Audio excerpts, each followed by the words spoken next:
Good morning students, I welcome back to science video section. Today now we are going to see about 8th standard science subject unit 5 electricity part 1 video. இன்னைக்கு நம்ம பார்க்க போகிற topic என்னென்னு பார்த்தீங்கன்னா topics to be discussed induction atom charges, transfer of charges. There are classified into three types: transfer by friction, transfer by conduction, transfer by induction. Let's see one by one. First you will see the introduction part. All things we use in our life are made up of elements. So எல்லா திங்ஸுமே நம்ம லைஃப்பில் use பண்ணுற எல்லா திங்ஸுமே ஒரு எலிமெண்ட்டால் made up ஆனது தான். குட்டி குட்டி ஆட்டம்ஸ்லாம் சேர்ந்தது தான் element. Each element is made up of atoms which is smallest unit. So ஒவ்வொரு எலிமெண்ட்டுமே எதால் மேடப் ஆஃப் ஆகிருக்கு? சம் கைண்ட் ஆஃப் ஆட்டம்ஸால் தான். ஸோ இருக்கிறதுலே விச் இஸ் ஸ்மாலஸ்ட் யூனிட் அப்படின்னு கேட்டிங்கன்னா ஆட்டம் அப்படின்னு தான் சொல்லுவோம். Already you know that John Dalton, the scientist, considered the atoms cannot be divided further. So ஒரு ஆட்டம் இருக்குன்னா அதை என்ன பண்ண முடியாது, ஃபர்தராக நம்மளால் டிவைட் பண்ண முடியாது அப்படின்னு சொன்னது யாருன்னு கேட்டிங்கன்னா ஜான் டால்டன்.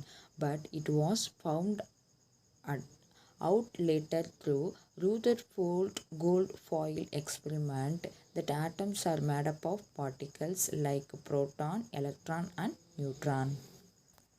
ஸோ ஜான் டால்டனுக்கு அப்புறமா ரூதர்ஃபோர்டு ஒரு கோல்டு ஃபாயில் எக்ஸ்பெரிமெண்ட் மூலமாக ஆட்டம்ஸில் சம் பார்ட்டிகிள்ஸ் ப்ரெசென்ட் ஆகிருக்கு. அது என்னென்னு பார்த்தீங்கன்னா proton, electron and neutron.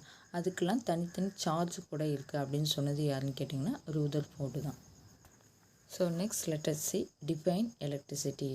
Movement of electrons in a material constitutes electric current and generates an energy called electric energy or electricity. So ஒரு மெட்டீரியலில் எலக்ட்ரான்ஸ் கண்டிப்பாக present ஆகிருக்கும். So அந்த எலக்ட்ரான்ஸ் மூமெண்ட்டில் இருக்கப்போ எலக்ட்ரிக் கரண்ட் பாஸ் ஆகி ஜெனரேட் ஆகும் ஒரு எனர்ஜி. ஸோ அதை தான் என்னன்னு சொல்கிறோம், electric energy or electricity. We use this energy in our life for various need. So இந்த எலக்ட்ரிக் எனர்ஜியை நம்ம லைஃப்பில் வேரியஸ் பர்பஸ்க்கு யூஸ் பண்ணுறோம். For example electric bulbs, fans, electric iron box, washing machines and refrigerators are some of the appliances which work with the help of electricity. So electricity இல்லைன்னா இதெல்லாம் என்ன பண்ண முடியாது, நம்மளால் யூஸ் பண்ண முடியாது. So electricity is very very important in our life. Next you will see the atom or define atom. An atom consists of proton, electron and neutron which are called subatomic particles. ஏற்கனவே நம்ம பார்த்தோம் இருக்கிறதுலே smallest unit எதுன்னு கேட்டிங்கன்னா ஆட்டம் தான். So அதில் some particles ப்ரெசென்ட்டாக இருக்குன்னு Rutherford golden foil experiment மூலமாக கண்டுபிடிச்சாரு. ஸோ அதுதான் என்னென்னு பார்த்தீங்கன்னா proton, electron and neutron. So இதெல்லாம் நம்ம என்னன்னு சொல்லுவோம்னா சப் அட்டாமிக் பார்ட்டிகல்ஸ். ஸோ ஒரு ஆட்டமில் ப்ரெசென்ட்டாக இருக்க ஒரு சப் அட்டாமிக் பார்ட்டிகல்ஸ் இதெல்லாம் அப்படின்னு சொல்லுவோம். So example for sub atomic particles அப்படின்னு கேட்டால் ப்ரோட்டான், எலக்ட்ரான் அண்ட் நியூட்ரான் இதுதான் எழுதணும். Proton and neutron are found inside the nucleus which is at the center of an atom. Proton and neutron are found inside the nucleus. நியூக்ளியஸ்க்குள்ளே present ஆகிருக்கும் proton, neutron which is at the center of atom. So ஒரு ஆட்டமில் centre of பார்ட்டில் present ஆகிருக்கிறது எதுன்னு கேட்டிங்கன்னா neutron and proton. Electrons revolve around the nucleus in different paths called orbits. So அந்த electron revolve ஆகும் அந்த ஆர்பிட்ஸ், அந்த ஆட்டம்ஸ் எல்லாம் ஆர்பிட் இருக்கும். ஸோ அந்த ஆர்பிட்டை சுற்றி எலக்ட்ரான்ஸ் என்ன ஆகும், ரிவால்வ் ஆகும். So electrons revolve around the nucleus in different path called orbits. Next, in an atom, the number of protons and the number of electrons will be equal. So already நீங்கள் பார்த்துருக்கீங்க நியூக்ளியஸ்குள்ளே நமக்கு நியூட்ரானும் ப்ரோட்டானும் ப்ரெசென்ட்டாக இருக்கும். But இங்கே எது ஈக்குவலாக இருக்குன்னு கேட்டிருக்காங்கன்னா உள்ளே இருக்க நியூக்ளியஸ்குள்ளே இருக்க ப்ரோட்டானும் அவுட்டர் செல் ஆஃப் ஆர்பிட்டாலில் சுற்றுள்ள எலக்ட்ரான். ஸோ அது ரெண்டும் அதோட நம்பர் வேல்யூ எப்போது எப்படி இருக்கும், ஈக்குவலாக இருக்கும். So number of protons and the number of electrons will be equal. There is a force of attraction between the protons in the nucleus and the electrons in the orbits. So force of attraction எதுக்கு இருக்கும், protons and electrons. Okay, so electrons in the inner orbits are strongly attached by the protons and they cannot be removed from the atom easily. So inner பார்ட்டில் நியூக்ளியஸில் present ஆகிருக்குல்ல அந்த protons வந்து எப்படி இருக்கும், ரொம்ப strongly attract by the protons, ரொம்ப ஸ்ட்ராங்காக இருக்கும். அதை வந்து என்ன பண்ண முடியாது, அந்த ஆட்டம்லேருந்தே பிரிக்க முடியாது. So cannot be removed from the atom easily. ஆட்டம்லேருந்து ஈஸியாக நம்மளால் என்ன பண்ண முடியாது, ரிமூவ் பண்ண முடியாது எதை, ப்ரோட்டான்ஸை. Okay, but the electrons in the outermost orbits are loosely bonded and they can be easily removed from the atom. So electrons எப்படி இருக்குது, அவுட்டர் செல் ஆஃப் த ஆர்பிட்டாலில் வந்து ரிவால்வ் ஆகுது. ஸோ அது என்ன ஆகலாம், ஈஸியாக வந்து எலக்ட்ரான்ஸை வந்து அந்த ஆட்டம்லேருந்து நம்மளால் என்ன பண்ண முடியும், ரிமூவ் பண்ண முடியும். See the diagram for atom. So இங்கே வந்து பாசிட்டிவ் அண்ட் நெகட்டிவ் சார்ஜ் வந்து மிடில் ப்ரெசென்ட்டாக இருக்கும். ஸோ அதுதான் என்னென்னு சொல்லுவோம், நியூக்ளியஸ்ன்னு சொல்லுவோம். ஸோ அதில் வந்து ப்ரோட்டானும் நியூட்ரானும் ப்ரெசென்ட்டாக இருக்கும். ஸோ ஆரஞ்சு கலரில் மென்ஷன் பண்ணியிருக்கிறது positive charge, that means proton. நியூட்ரானுக்கு வந்து நோ சார்ஜ், ஸோ அதனால தான் க்ரீன் கலர் அந்த பால் மட்டும் இருக்குது. அடுத்து நெக்ஸ்ட்டு பார்த்தீங்கன்னா எலக்ட்ரான் வந்து அவுட்டர் செல் ஆஃப் த ஆர்பிட்டாலில் வந்து என்ன ஆகுது, ரொட்டேட் ஆகுது. ஸோ எலக்ட்ரான் வந்து மைனஸ் நெகட்டிவ் சார்ஜ் இருக்கும், ப்ரோட்டானுக்கு வந்து பாசிட்டிவ் சார்ஜ் இருக்கும், நியூட்ரானுக்கு வந்து நோ சார்ஜ்.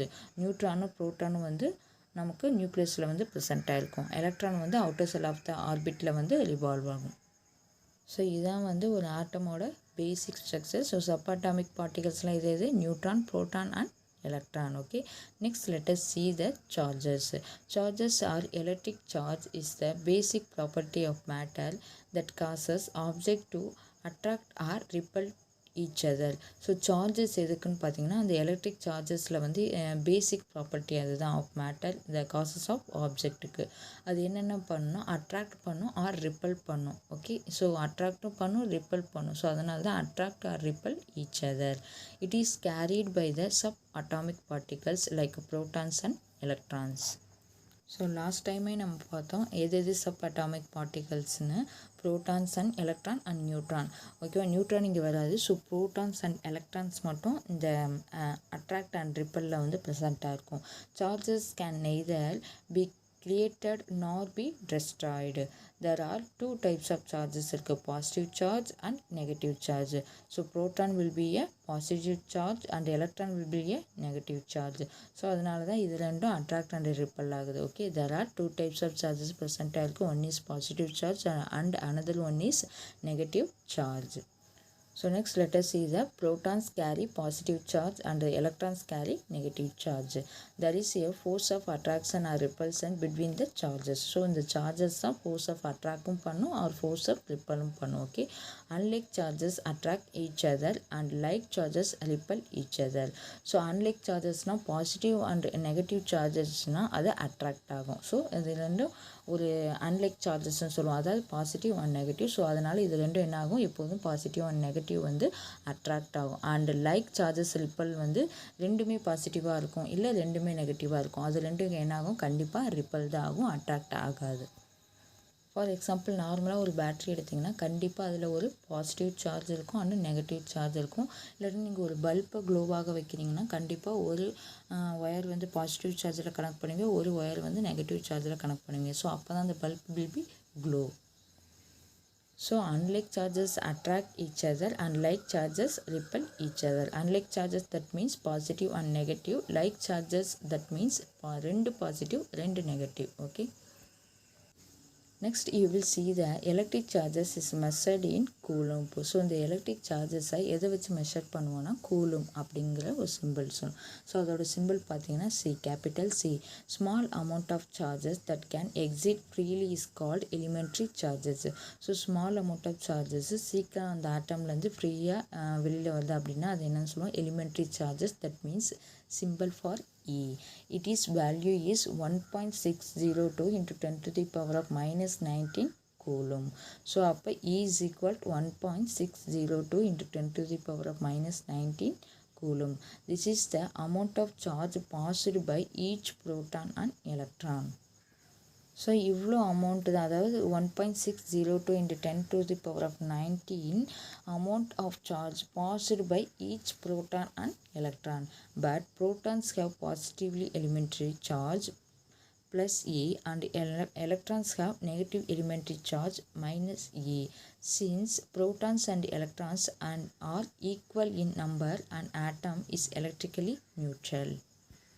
ஸோ ஆல்ரெடி நம்ம பார்த்தது தான் எப்போதுமே ப்ரோட்டான்ஸ் அண்ட் எலக்ட்ரான்ஸ் வந்து ஒரு ஆட்டமில் ஈக்குவலாக ப்ரெசென்ட்டாக இருக்கும். So number of protons and number of electrons is equal into the atom. So அதான் since proton and electrons are equal in number and atom is electrically neutral. Next you will see the topic for transfer of charges. Electrons negative electric charge in the outermost orbit of an atom can be easily removed. Already நம்ம பார்த்தது ஒரு ஆட்டமில் outer shell of the ஆர்பிட்டாலில் electrons வந்து ப்ரெசென்ட்டாக இருக்கும். So அந்த outer shell of the orbital வந்து ஈஸியாக ரிமூவ் பண்ணலாம். ஸோ அதை தான் என்ன சொல்லுவோம், ஃப்ரீ சார்ஜஸ் சொல்லுவோம். So electrons in the outermost orbit of an atom can be easily removed. They can be transferred from one substance to another. So அதனால் என்ன ஆகும், அந்த எலக்ட்ரான்ஸ் வந்து ஈஸியாக ஒரு சப்ஸ்டன்ஸ்லேருந்து இன்னொரு சப்ஸ்டன்ஸுக்கு ட்ரான்ஸ்ஃபர் ஆகும். The substance which gain electrons become negatively charge. So ஒரு எலக்ட்ரானை கெயின் பண்ணியிருக்கு வாங்கியிருக்கு அப்படின்னா அது நெகட்டிவ்லி சார்ஜ் ஆயிரும். And the substance which loses electrons become positively charge. ஒரு எலக்ட்ரானை லூஸ் பண்ணிடுச்சு அப்படின்னா அதை பாசிட்டிவ் சார்ஜாக மாறிடும். ஒரு எலக்ட்ரானை வாங்கிடுச்சானா அது நெகட்டிவ்லி சார்ஜாக மாறிடும். So the substance which gain electrons become negatively charged and the substance which loses electrons become positively charged. So next you will see that transfer of charges takes place in the following ways. So in the ways மூலமா transfer of charges என்ன ஆகும், flow ஆகும். First one transfer by friction, second one transfer by conduction, third one transfer by induction. Let us see one by one. Next you will see the small activity for transfer by friction. Take a comb and place it near some piece of paper. So comb எடுத்து some piece of paperக்கு பக்கத்தில் கொண்டு போகிறோம். அது ஒரு attract force கிடையாதாங்க. So are they attract by the comb, attract ஆகுதான்னு கேட்குறாங்க. No. Now comb your dry hair and place it near them. Why do we see? So உங்கள் ஹேரில் வந்து லைட்டாக கூப் பண்ணிட்டு அதை வந்து பக்கத்தில் கொண்டு போகிறீங்க அந்த பீஸ் ஆஃப் பேப்பருக்கு பக்கத்தில். You can see that the paper piece are attracted by the comb now. So அப்போ அந்த பேப்பர் வந்து என்ன ஆகும், அந்த கோம்பில் அட்ராக்ட் ஆகும். So how is it possible? So இப்போ எப்படி அந்த கோம்பில் வந்து அந்த பீஸ் ஆஃப் பேப்பர் வந்து அட்ராக்ட் ஆகுது அப்படின்னு பார்த்தீங்கன்னா, கோம்பை rubbed with hair gain electrons. So நம்ம ஹேரில் ரப் பண்ணும்போது அது நிறைய எலக்ட்ரான்ஸை கெயின் பண்ணுது. From here hair and becomes negatively சார்ஜாக ஆயிடுது. ஸோ நெகட்டிவ்லி சார்ஜாக இருக்குது, அந்த பீஸ் ஆஃப் பேப்பர் வந்து பாசிட்டிவ் சார்ஜாக இருக்குது. ஸோ கண்டிப்பாக என்ன ஆகும், அங்கே ஒரு அட்ராக்ஷன் இருக்கும். These electrons are accumulated on the surface on the comb when a piece of paper is treated into bits. Positive and negative charges are present at the edges of the bits. So அந்த பிட்ஸில் வந்து ப்ரெசென்ட்டாக இருக்குது. So positive and negative, so ரெண்டுமே என்ன ஆகும், கண்டிப்பாக attraction இருக்கும். So negative charges in the comb attract positive charges in the bits. So அந்த piece of paper அந்த பிட்ஸில் கண்டிப்பாக பாசிட்டிவ் சார்ஜ் இருக்கும், நம்ம கோம்பில் நெகட்டிவ் சார்ஜ் இருக்கும். கண்டிப்பாக ரெண்டுமே அட்ராக்ஷன் இருக்கும். So the paper bits are moving towards the comb while combing hair, charges are transferred from the hair to comb due to the friction. So நம்ம தலையில் இப்படி ட்ரப் பண்ணும்போது நம்ம ஹேரில் இருக்க எலக்ட்ரான்ஸ் எல்லாம் எதில் இருக்கும், அந்த கோம்பில் போய் ப்ரெசென்ட்டாக இருக்கும். ஸோ அந்த கோம்பு வந்து நேராக பேப்பர் கொண்டு போகும்போது பேப்பரில் பீஸ் ஆஃப் பேப்பரில் வந்து பாசிட்டிவ் சார்ஜ் இருக்கும். ஸோ கண்டிப்பாக ரெண்டும் அட்ராக்ஷன் ஆகி அந்த பேப்பர் வந்து அந்த கோம்பு எட்ஜில் வந்து லைட்டாக அட்ராக்ட் ஆகும். ஓகே, ஸோ அதை நீங்கள் செஞ்சு பாருங்கள், உங்களுக்கு தெரியும். If the hair is wet, the friction between the hair and the comb reduced will reduce the number of electrons transferring from here to comb. So hence rubbing certain materials with one another can cause the build up of electric charges on the surfaces. From this it is clear the charges are transferred by friction. So இதுலேருந்து உங்களுக்கு கண்டிப்பாக friction அந்த தேய்க்கிற மூலமாக கண்டிப்பாக charges வந்து attract ஆகுது அப்படிங்கிறத உங்களால் ஐடென்டிஃபை பண்ண முடியுது. ஸோ இது இன்னொரு கோம்பை எடுத்து நம்ம பெட்ஷீட் இருக்குல்ல, ஸோ அதில் நல்லா ரப் பண்ணிவிட்டு நீங்கள் பிட்ஸ் ஆஃப் பேப்பர் மேலே வச்சிங்கனாலும் கண்டிப்பாக எப்படி இருக்கும், அட்ராக்ஷன் அங்கே இருக்கும். ஸோ இதுதான் என்னன்னு சொல்லுவாங்க, transfer by friction. Next, similar effect can be seen when we rub few materials with one another. So இது மாதிரி வேறு மெட்டீரியல்ஸை நம்ம செஞ்சு பார்த்தோன்னா இந்த மாதிரி ஃபோர்ஸ் ஆஃப் அட்ராக்ஷன் இருக்கிறத பார்க்கலாம். when a glass rod is rubbed with a silk cloth, the free electrons in the glass rod are transferred to silk cloth. So அந்த ஃப்ரீ எலக்ட்ரான்ஸ்னால் என்னது, அந்த பாசிட்டிவ் சார்ஜ் எல்லாம் ஈஸியாக என்ன ஆகும், அந்த க்ளோத்தில் வந்து transfer ஆயிரும். So it is because the free electrons in the glass rod are less tightly bonded as compared to that is an silk cloth. Since the glass rod loses electrons, it has a deficiency of electrons and hence occur positive charge. But the silk cloth hence excess of electrons, so it is becomes negatively charged. So excess of electrons அந்த cloth வாங்கினால அது negatively charged மாறிடுச்சு. See the diagram for glass rod on silk cloth. So இங்கே வந்து silk cloth வந்து இந்த glass rod ஃபுல்லாக ரப் பண்ணுறோம். ரப் பண்ணுறப்ப என்ன ஆகுது, glass rod are transferred to silk cloth.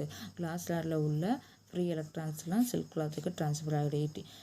It is because the free electrons in the glass rod are less tightly bonded as compared to the silk cloth. So silk cloth விட இங்கே less tightலியாக இருக்கனால ஈஸியாக என்ன பண்ணுது, silk clothக்கு விட்டுருது. So since the glass rod loses electrons, நமக்கு வந்து glass rod என்ன ஆகுது, loses electrons வந்து விட்டுருது. So it has a deficiency of electrons and hence occur positive charge. அதனால் அது என்னவாயிடுது, பாசிட்டிவ் சார்ஜ் ஆயிடுது. But the silk cloth has excess of electrons, நிறைய எலக்ட்ரான்ஸை கெயின் பண்ணிச்சு. So it is becomes negatively charged. So அந்த silk cloth வந்து negative charge change ஆயிடுச்சு. Next see the another one example.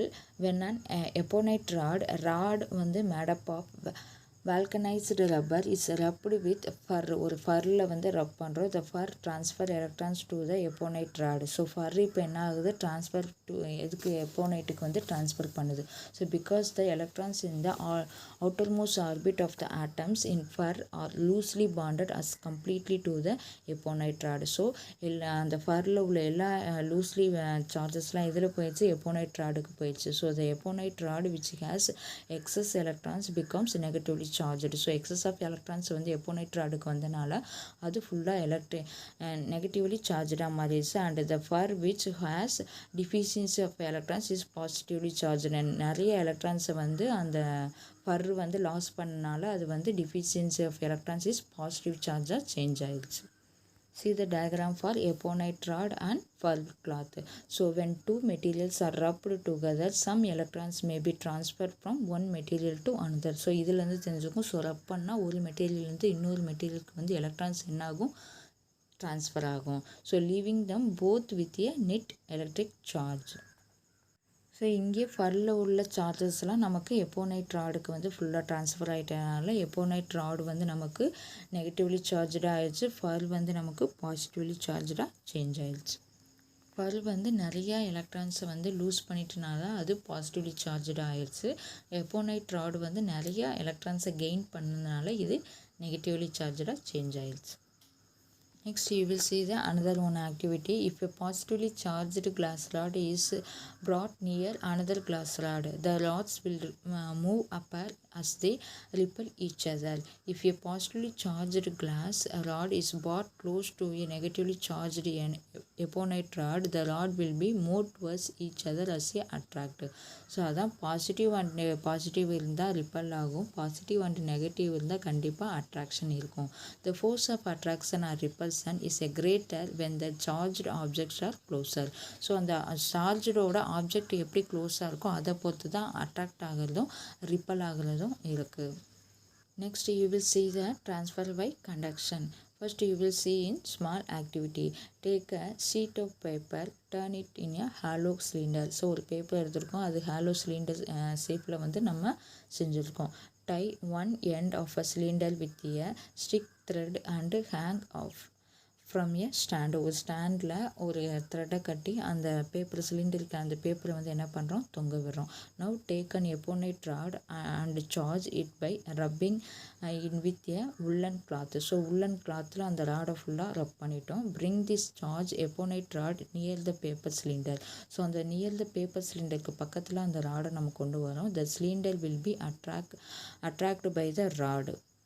So அந்த எப்போனைட் ராடை வந்து ஆல்ரெடி நம்ம ஒரு கிளாத்தில் வந்து நல்லா ரப் பண்ணிட்டோம். ஸோ கண்டிப்பாக அது ஃபுல்லாக நெகட்டிவ்லி சார்ஜ் வந்து இருக்கும். ஸோ அதை வந்து ஒரு பேப்பர்கிட்ட கொண்டு வரும்போது அந்த பேப்பரில் கண்டிப்பாக பாசிட்டிவ் சார்ஜ் இருக்கும். ஸோ கண்டிப்பாக அங்கே என்ன ஆகும், ஒரு அட்ராக்ஷன் இருக்கும். ஸோ அதான் இந்த cylinder will be attracted by the rod. If you touch the paper cylinder by the charged rod you will see the paper cylinder repelling the rod. So once பக்கத்தில் கொண்டு வரும்போது அட்ராக்ட் ஆகும். அந்த பேப்பரை வந்து அந்த ராட் டச் பண்ணிடுச்சுன்னா அந்த ராடில் உள்ள நெகட்டிவ் சார்ஜெல்லாம் எங்கே போயிடும், அந்த பேப்பருக்கு போயிடும். ஸோ அதுக்கப்புறம் என்ன ஆகும், ரிப்பல் ஆகும். ஆனால் ஒன்ஸ் அந்த நியர்பை பக்கத்தில் கொண்டு போகிறப்ப அட்ராக்ட் ஆகும். ஒன்ஸ் டச் பண்ணிட்டா எந்த அட்ராக்ஷனும் ஆகாது, ரிப்பல் ஆகும் அப்படிங்கிறாங்க. Can you say the reason? என்ன ரீசனாக இருக்கும்? When the eponite rod is rubbed with the woolen cloth, electrons from the woolen cloth are transferred to the eponite rod. eponite rodக்கு ட்ரான்ஸ்ஃபர் ஆகிருக்கும். Now eponite rod will be negatively charged. So eponite rod ஃபுல்லாக negatively charged வந்து present ஆகிருக்கும். When it is brought near the paper cylinder, negative charge in the rod are attracted by the positive charge in the cylinder. So cylinder already positive charge இருக்கும். So eponite rod வந்து negative charge இருக்கும். கண்டிப்பாக அங்கே ஒரு attraction இருக்கும். When the cylinder is touched by the rod, some negative charges are transferred to the paper. So some negative charges வந்து எதில் transfer ஆகிடும், பேப்பருக்கு ட்ரான்ஸ்ஃபர் ஆகிடும். ஸோ அதுக்கப்புறம் கண்டிப்பாக அந்த ராடோட அந்த பேப்பருக்கு அட்ராக்ஷன் இருக்காது, ரிப்பல் தான் ஆகும். Hence, the negative charges in the rod are repelled by the negative charges in the cylinder. So, ரெண்டுமே ஆட்டோமேட்டிக்காக நெகட்டிவ் சார்ஜஸ் ஆயிடுச்சு. ஸோ கண்டிப்பாக ரிப்பல் ஆகும். Thus, we can say charges can be transferred on object by bringing in and connect with the charges body. So, this method of transferring charges from one body to other body is called a transfer by conduction. So this method of transferring charges from one body to other body. So ஒரு பாடியிலேருந்து other பாடிக்கு வந்து transfer ஆச்சுன்னா charges, அதுதான் என்ன சொல்லும், transfer by conduction. Next you will see the do you know. The material which allow electric charges to pass through them easily are called conductors of electricity. So conductors, that means அந்த electric சார்ஜஸை தன் மூலமாக allow பண்ணுது அப்படின்னா அதுதான் என்னன்னு சொல்லுவோம், conductors அப்படின்னு சொல்லுவோம். For example metals like aluminium, copper or gold conductors of electricity. So இதெல்லாம் என்ன ஆகும், எலக்ட்ரிசிட்டி அந்த சார்ஜஸை உள்ளே அலோவ் பண்ணும், தன் வழியாக போக allow பண்ணும். So allow electric charge to pass through them easily are called conductors. For example, metals like aluminium, copper and gold. So இதை தான் என்னன்னு சொல்லுவோம், கண்டக்டர்ஸ் அப்படின்னு சொல்லுவோம். Next materials which do not allow electric charge to pass through them easily are called insulators. So தன் வழியாக அந்த electric சார்ஜஸை போக அலோவ் பண்ணாததை நம்ம என்னன்னு சொல்லுவோம், insulators அப்படின்னு சொல்லுவோம். So for example rubber, wood and plastic are insulators. So தன் வழியாக எலக்ட்ரிக் சார்ஜஸ் அலோவ் பண்ணால் அது கண்டக்டர்ஸ், தன் வழியாக அந்த எலக்ட்ரிக் சார்ஜஸை அலோவ் பண்ணலை அப்படின்னா அது இன்சுலேட்டர்ஸ். ஸோ எக்ஸாம்பிள் கேட்பாங்க, கண்டக்டர்ஸ்க்கு வந்து ஃபியூ எக்ஸாம்பிள்ஸ் எழுது அண்ட் இன்சுலேட்டர்ஸ்க்கு வந்து ஃபியூ எக்ஸாம்பிள் எழுதுன்னு. ஸோ கேட்டால் நமக்கு இன்சுலேட்டர்ஸ்னால் என்ன, கண்டக்டர்ஸ்னால் என்ன, ஸோ அதுக்கு எக்ஸாம்பிள்ஸ் ஆல்சோ எழுத தெரியணும். Okay, next you will see the transfer by induction. So already நம்ம பார்த்துருக்கிறது transfer by friction, transfer by conduction. So இப்போ நம்ம பார்க்க போகிறது transfer by induction. So this process of charging an uncharged body by bringing a charged body near to it but without touching it is called induction. So நமக்கு already தெரியும், ஒரு பாடியிலேருந்து இன்னொரு பாடிக்கு வந்து கண்டிப்பாக என்ன ஆகும், சார்ஜஸ் வந்து ட்ரான்ஸ்ஃபர் ஆகும். பட் இங்கே ட்ரான்ஸ்ஃபர் பை இண்டக்ஷனில் என்ன சொல்கிறாங்கன்னா, the process of charging and uncharged body.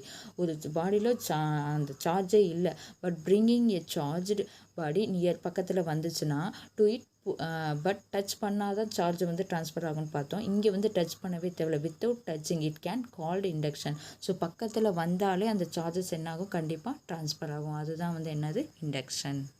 So இதுக்கு முன்னாடி நம்ம பார்த்ததெல்லாம் ஒன்ஸ் அந்த ஆப்ஜெக்டை வந்து டச் பண்ணால் அதில் உள்ள சார்ஜஸ்லாம் ட்ரான்ஸ்ஃபர் ஆகும்னு பார்த்தோம். பட் இண்டக்ஷனில் வந்து டச் பண்ணாமல் பக்கத்துலேயே நியர்பை வந்து அந்த அன்சார்ஜ்டு ஆப்ஜெக்ட்டும் சார்ஜ்டு ஆப்ஜெக்ட்டும் பக்கத்தில் வந்தாலே கண்டிப்பாக அந்த சார்ஜஸ் வந்து ட்ரான்ஸ்ஃபர் ஆகும். So that is called as a induction. The uncharged body acquire and opposite charge at the near end and similar charge at the further end. So அது இப்போ ஒரு ஆப்ஜெக்ட் இருக்குது, கண்டிப்பாக அதில் கொஞ்சம் சார்ஜஸ் இருக்கும், இன்னொரு ஆப்ஜெக்ட் பக்கத்தில் வருது. ஸோ அது வந்து நெகட்டிவ் சார்ஜாக இருந்தால் பாசிட்டிவ் சார்ஜ் அந்த எண்டுக்கு வரும், நெகட்டிவ் சார்ஜ் அனதர் எண்டுக்கு போயிடும். ஓகேவா? ஸோ அந்த மாதிரி சார்ஜஸ் என்ன ஆகும், ட்ரான்ஸ்ஃபர் ஆகும். See the small activity. Bring a negatively charged plastic rod near a neutral rod.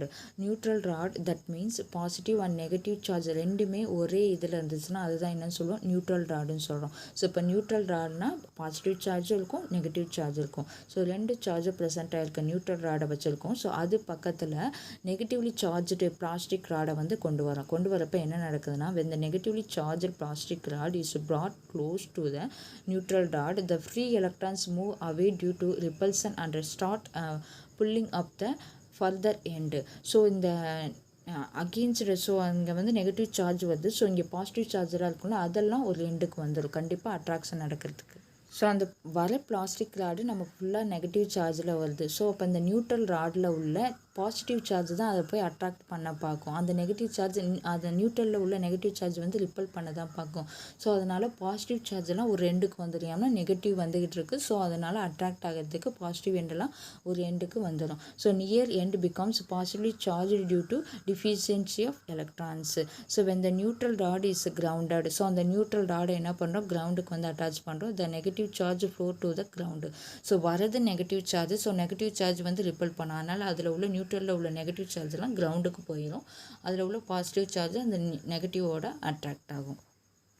So the positive charge at the near end remain held to the attractive forces and the electrons inside the metal becomes zero. So when the rod is removed from the ground, the positive charges continue to held at the near end. This makes the neutral rod is a positively charged rod. So neutral rod இப்போ என்னவாயிடுச்சு, positively charged rod ஆயிடுச்சு. See the diagram for transfer by induction. So இங்கே வந்து neutral body இருக்குது. Neutral body that means positive and negative charge இருக்குது. So வர object வந்து charged body வந்து நமக்கு நெகட்டிவாக வருது. ஸோ கண்டிப்பாக செகண்ட் பிக்சர் பாருங்கள். Charge getting connecting at the end due to the charged particles. So நமக்கு வர நெகட்டிவ் சார்ஜ்னால பாசிட்டிவ் சார்ஜ்லாம் ஒரு எண்டுக்கு வந்துடும், நெகட்டிவ் சார்ஜ் அனதர் எண்டுக்கு போயிடும். ஓகேவா? திருப்பி இந்த அனதர் எண்டுக்கு போன நெகட்டிவ் சார்ஜை நமக்கு எர்த்துக்கு கனெக்ட் பண்ணுறோம். எர்த்துக்கு கனெக்ட் பண்ணுறோம், அந்த நெகட்டிவ் சார்ஜ் எல்லாம் கீழே எர்த்துக்கு போயிடும். ஸோ பாசிட்டிவ் சார்ஜ் மட்டும் அங்கே ப்ரெசென்ட்டாக இருக்கும். ஸோ அந்த பாசிட்டிவ் சார்ஜும் நெகட்டிவ் சார்ஜும் அட்ராக்ட் ஆகும். ஸோ சார்ஜ்டு பாடி ஆயிரும்.